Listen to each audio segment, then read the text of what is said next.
Сәлеметсіздер ме, құрметті оқытушылар? Бүгін біз Kahoot бағдарламасының мүмкіндіктерін көретін боламыз. Соның ішінде тест жасауды үйренеміз. Ең алдымен Kahoot бағдарламасын Google Chrome арқылы қолданамын. Kahoot-ты іздеймін. Сол кезде екі нұсқа шығады сіздерде. Біріншісі Kahoot IT, екіншісі Kahoot.com. Kahoot IT-ға кірген кезде бұл ойнайтын орта, ойнайтын окно. Және сіздің пиніңіз арқылы кіріп ойнайды. Ал Kahoot.com бұл жерде сіздер тестті редактировать етесіздер, және де тестті создать етесіздер. Одан кейін тестпен ойнай аласыздар, және сіздің аккаунтыңыз сақталған жер. Сіз ең алдымен кірген кезде мен көріп тұрғандай қазақ тілінде аударып тұр. Google Chrome'ның айырмашылығы осында, автоматты түрде сізге керек тілге аударып береді. Ол үшін жоғары жақтағы 3 нүктені басамыз Google Chrome'дағы. Соның ішіне настройка түймесін таңдаймыз. Настройка түймесін таңдағаннан кейін дополнительный деген шығады. Дополнительный ішінен языкиға кіреміз. Соның ішінде, языкинің ішінде сіз автомат түрде қай тілге аудару керек екенін көрсетіп қойсаңыз болады. Одан кейінгі және де бұны автоматты түрде галочканы ашып қойып, автоматты түрде қазақ тіліне немесе орыс тіліне аударыңыз деп нұсқау жасасаңыз болады. Енді менде бұл жерде қазақ тілі каждый страницаға арналған. Мысалы, Kahoot страницасына маған қазақ тілін аудару керек. Осы Kahoot страницасына келген кезде сіздерде жоғары жақта поиск іздейтін жерде Google Translator'дың белгісі шығады. Бұл жерден сіздер тілдерді қазақ тіліне, орыс тіліне аудара аласыз. Ол үшін 3 нүктені басып, выбрать другой язык деген батырмасын басу керек. Сол кезде сіз қазақ тілін, орыс тілін таңдау арқылы тілдерді ауыстыра аласыз. Және де всегда переводить английский деген значогын қойып қойыңыздар. Бұл сіздерге ручной жұмыс жасауды қажет етпейді. Автоматты түрде сізге керек тілге аударып тұрады. Енді выбрать другой язык, казахский, басамыз батырмасын үстін. Сол кезде тілдердің библиотекасы шығады сіздерге. Сол арқылы сіздер орыс тілін таңдап аласыздар. Орыс тілін таңдайсыздар. Одан кейін орыс тілі автоматты түрде сізге беріледі. Енді барлығы орысша жасалып тұр. Енді бізге қазақ тіліне қайтадан аударып тұр.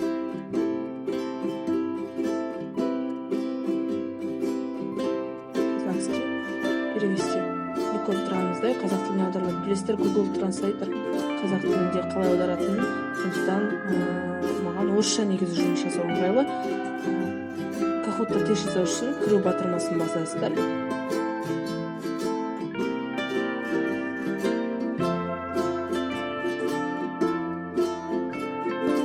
Кіру батырмасын басқаннан кейін сізде өзіңіздің аккаунтыңыз шығады, окноңыз шығады.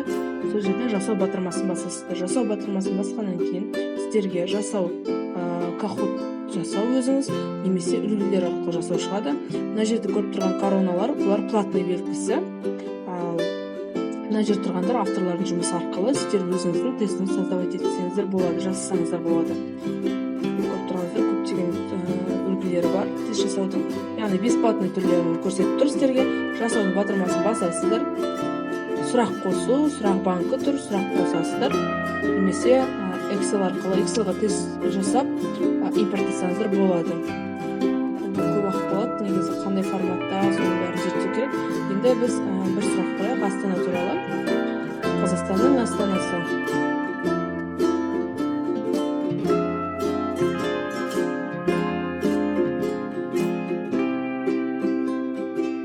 Қазақстанның астанасы. Сіздерге енді бұл жерде 4 вариант автоматты түрде беріледі. Минуты, байлар саны, уақыт қойсаңыздар болады. Сурет қойсаңыздар болады. Бүкіл мүмкіндігі бар. Енді керемет, жаңадан обновление жасалыпты. Алдында сіздерде вебинарда басқа да түрін көрсеткен болатынмын. Осы жолы сіздерге жаңа түрін видеомен жіберіп жатырмын. Кешіктіріп жіберіп жатқанымда осы себепті. Енді әлем бойынша бір архивтан фотосын таңдап қоямын. Мына жерде вариантта сіздер фото қойсаңыздар болады, немесе атын жазсаңыздар болады. Алматы. Дұрыс жауабын белгілейтін кезде дұрыс жауап деген значокты басасыздар. Орал.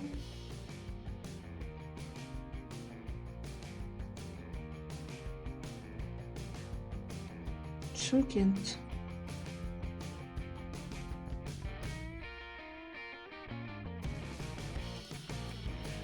Енді қайтадан алып тастап суретті Нұрсұлтан деген атты жазсақ болады.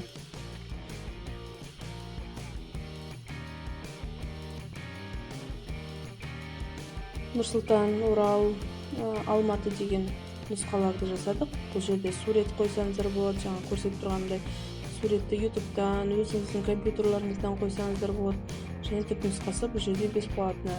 Жаңа айтып өткендей минуттар, секундтар қойсаңыз болады. Ең тиімді секунд 20 секунд, пока интернет жаңа загрузка жасағанға шейін негізі 30-20 секунд ең тиімді секундтардың бірі. Енді мына жерде сұрақ қосу, сұрақ банкі деген бар. Сұрақ қосуды басқан кезде викторина шығады, және де шын жалған деген екі сұрақтар шығады. Бұл сіздерде бесплатный. Ал қалған коронасы барлар, бұлар платный версиялары. Енді біз қазір осы сұрақ банкін қолданып көрейік. Сұрақ банкте авторлардың жұмысы, басқа авторлардың. Мен Астаналарды таңдап отқан соң Астана деп жазамын қазір.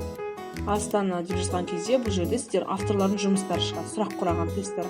Соның ішінен көптеген тесттер шығып тұр. Астана, ең суық Астана, Астана, Қазақстан варианттарымен қанша секунд берілген барлығы көрсетіп тұрады. Яғни автордың жасаған бүкіл настройкаларымен бірге көшіріп аласыздар сұрақты. Бұл өте тиімді, жаңа версиясы обновление жасалыпты, жаңа айтқанымдай. Қазір жоғарыда көретін боламыз. Қостым, менде уже екінші сұрақ пайда болды, үшінші сұрақ пайда болды, көріп тұрғандарыңыздай. Енді үш сұрағымыз дайын. Біз енді сақтауымыз керек. Сақтау үшін біз орындалды деген батырманы басуымыз керек. Басамыз. Мына жерде тайтлда Астана. Өзіңіз жаңа сұрағыңызға байланысты тақырып жазасыз. Сипаттама беріп қойсаңыз болады. Қазақстан астаналары, Қазақстан астанасы туралы мәлімет деген сияқты. Жалғастыру батырмасын басамыз. Жалғастыру батырмасын басқаннан кейін бізде үш нұсқа пайда болады. Бірінші нұсқамыз осын караокені сынап көру, жаңа ойын өзіміз сынап көреміз. Қазір ойнаңыз, жаңа студенттермен ойнаңыз, оны басқалармен бөлісіңіз. Оны басқалармен бөліскен кезде үй тапсырмасы ретінде немесе WhatsApp арқылы бөліссеңіз болады. Қазір көреміз. Бірінші сынап көрейік өзіміз.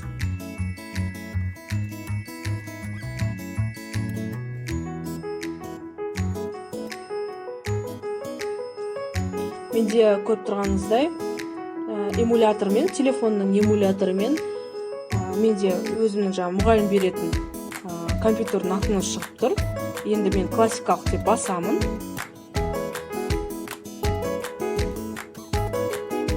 Күшті жасалған көріп тұрсыздар ғой. Оқушы қалай тереді және мұғалім қалай тексереді, соны барлық көрсетіп тұр. Міне бізге пин берілді. Енді мен пин теремін 514-69-09. Басамын, никнейм жазамын, атымды жазамын. Менде автомат түрде сохранить етіп тұр. Негізі атым Джонс. Окей. Окей батырмасын басуымыз керек қазір. Сосын стартты басамыз. Менде бір ойын шықты. Джонс, омен старт. Көріп тұрғандарыңыздай, бұл телефон студенттікі, бұл мұғалімнің ақнысы қалай шығатынын көріп тұрсыздар қазір. Қазақстанның астанасы Нұрсұлтан. Көріп тұрғаныңыздай, мұғалімде осындай сұрақ вариантымен шығады, балаларда только варианттар шығады. Белгіледік. Егер сіз уақытынан аз, 20 секундта, мысалы 10 секунд қалған жауап берсеңіз, сіздің балыңыз келмейді 1000 балдан, мысалы 925 бал алып тұр мен. Енді келесі. Астана. Екінші сұрақ берілген, қанша секунд беріпті? 20 секунд беріпті. Қазақстан. Мен 16 секундта жауап беріп тұрмын. Ең 3 балл ғана жинап тұрмын. 1003 балл. Енді үшінші сұрағымыз. Қандай керемет жасалған. Енді ең суық Астана. Ұлан-Батыр. Үшінші сұрағымыз да болды. Енді көріп тұрғаныңыздай, мұғалімнің окносында кім бірінші орын алды, кім екінші орын алды, кім үшінші орын алды. Ал студенттің окносында бірінші орын алған, екінші орын алған және де балы көрсетілетін болады. Осылай Kahoot пен мұғалім мен студенттің арасындағы жұмыс осылай осылай көрінеді. Қандай көзімен жасалған виртуалды көрініс бұл. Екінші біз бұны қазір ойнаңыз, немесе оны басқалармен бөлісіңіз деген көрейік. Қазір ойнаңызды басқан кезде сіздерде үйрету және тағайындау деген бар.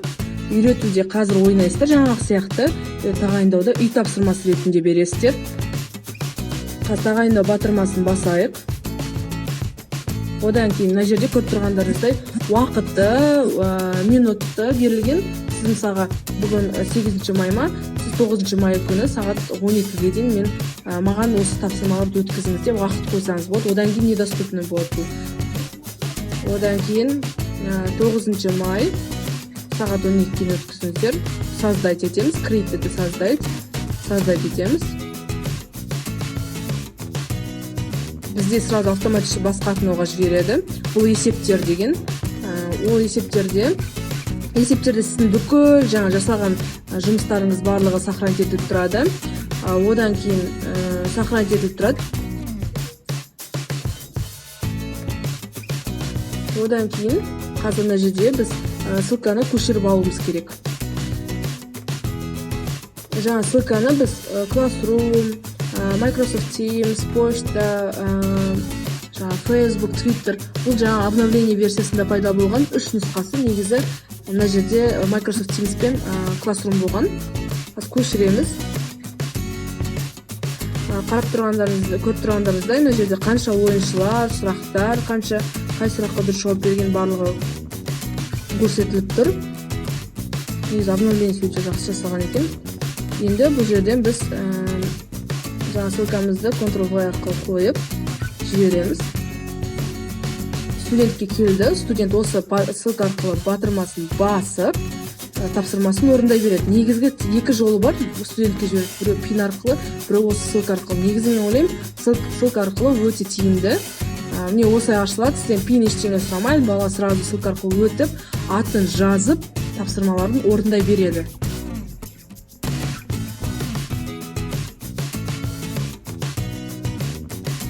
Бұл жерде уақыты көрсетіп тұр. 19 сағат қалғаны көрсетіп тұр. Берген уақыттан бастап. Енді ойынымыз басталды. Студенттер соткадан болсын, компьютердан болсын осылай көрінеді. Қазақстан астанасын Нұр-Сұлтан, арғары кетті. Қанша балл алған жинап тұрады. Және де бұда уақыты, қанша минутта бәрі жауап берген көрсетіп тұрады. Қазақстан 19 секундта жауап беріп, 75 балл жинап тұрып көріп тұрсыздар ғой. Ең суық Астана. Ұлан Батыр. Болды, біз бала уже тапсырмасын орындап маған жіберді. Өзі көріп тұрады, сіз тапсырманы орындадыңыз. Жұмыс уақыты әлі 19 сағат 14 минут бар. Сіздің жинаған баллыңыз 3250 деп студентке көрсетіліп тұрады. Енді менде қалай көрсетіледі енді бұны соны көрейік.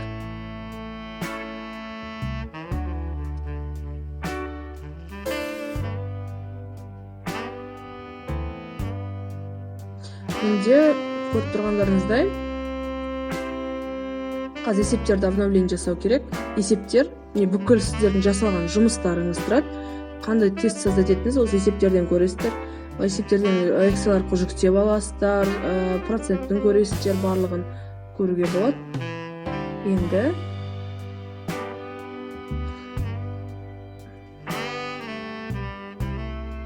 датамды өзгертіп алайын.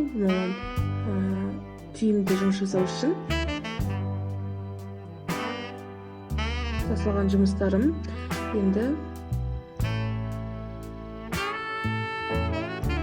мына жерден 3 нүктесін басу арқылы көшіріп удалить етуге, өзгертуге болады. Енді бұны басып көрейік. Бүгін жаңа жасаған жұмысымызды Астананы басқан кезде мына жерде тұр, бір ойыншы уже тапсырды деп. Мына жерде қажет көмек, қажет емес, бұл жерде жаңағы сұрақтарға қате жауап береді қой балалар, соларға айтылып тұрады. Мысалы, маған мынандай сұрақ қате жіберілді деп. Мир Джонс жауап берді, 100% дұрыс и 3250 балл жинады. Сұрақтар, қай сұрақтарға дұрыс жауап берді? Барлығына дұрыс жауап берген көріп тұрсыздар ғой. Қалай жауап берді, барлығы осылай көрініп тұрады. Негізі бұда басында старый версиясында олай болмаған. Оны только Excel формат аркылуу скачать эткен кезде гана көрө алатынбыз.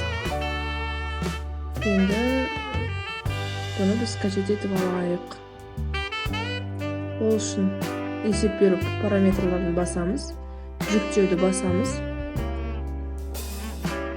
жүктейміз.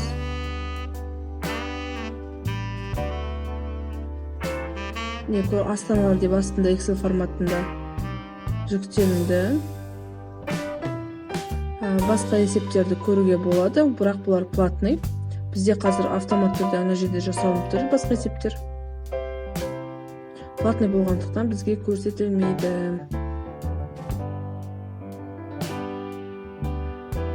Бұл жерде бұның бір артықшылығы, сіздер көп жұмыс жасамайсыздар, тез создать етіңіздер. Бүкіл балалардың тапсырған жұмысын, барлығын Kahoot сіздерге создать етіп береді. Бүкіл графигін жасап, кім қате жіберді, бүкіл сіздер үшін жұмыс жасап береді. Өте тиімді программа. Енді ашып көрейік.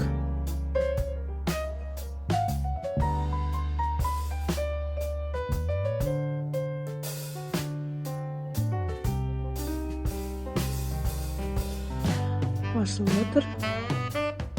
Тестті де импорттау үшін тестіңіз Excel'де болу керек. Сразу жасау үшін, мне кажется, Word'да жасап, копировать ставить еткен тиімдірек болады, потому что Excel'де ол қандай форматтар принимать ететінін білмейміз ғой. Соны зерттеу керек, қазір разрешить етейін.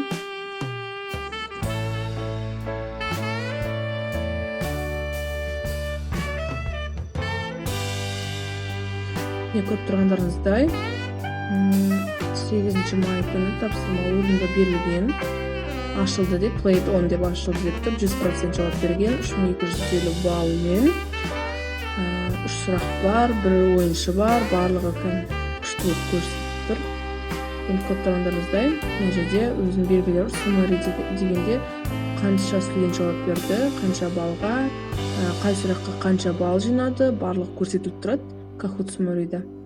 Енді бірінші квизда қандай сұрақ, қай сұрақты таңдады, қай сұрақ қате, барлығы көрсетіліп тұрады. Көріп тұрғандарыңыздай, бір Нұрсұлтан деген дұрыс жауап, оған бір адам жауап берді, претендент деп тұр. Енді екінші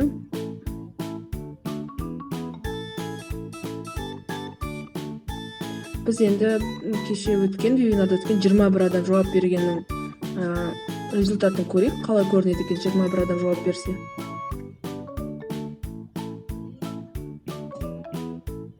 Аштым, не көріңіз жақсы.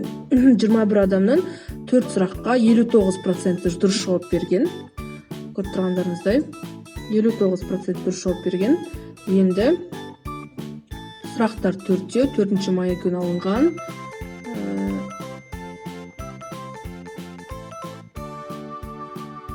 Көріп тұрғандарыңыздай, мына жерде кімге көмек қажет, кімге қандай сұрақтар қате кеткені, кімде қанша сұрақ қате кеткен барлығы көрініп тұр.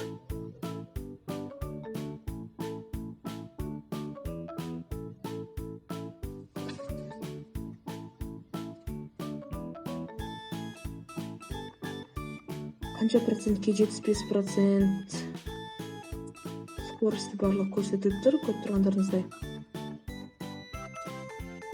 Енді бұны скачать етейік. Excel'да көрейік қалай тұратыны. Жүктеу.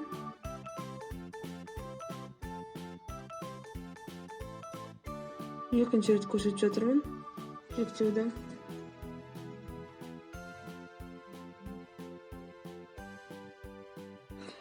Ашылды менің Excel'ым.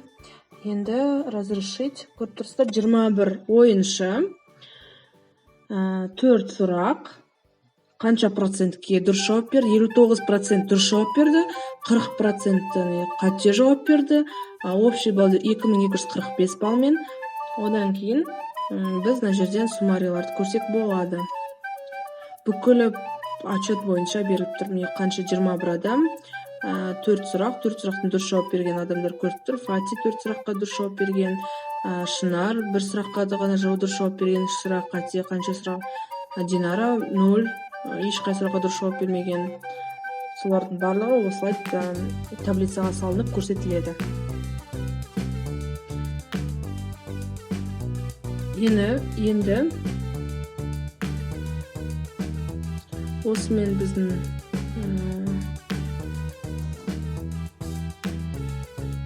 тест құралымыз аяқталды. Тыңдағандарыңызға рахмет. Егер сұрақтарыңыз болса, Edu сервис деген инстаграм парақшама тіркелсеңіздер болады. Рахмет.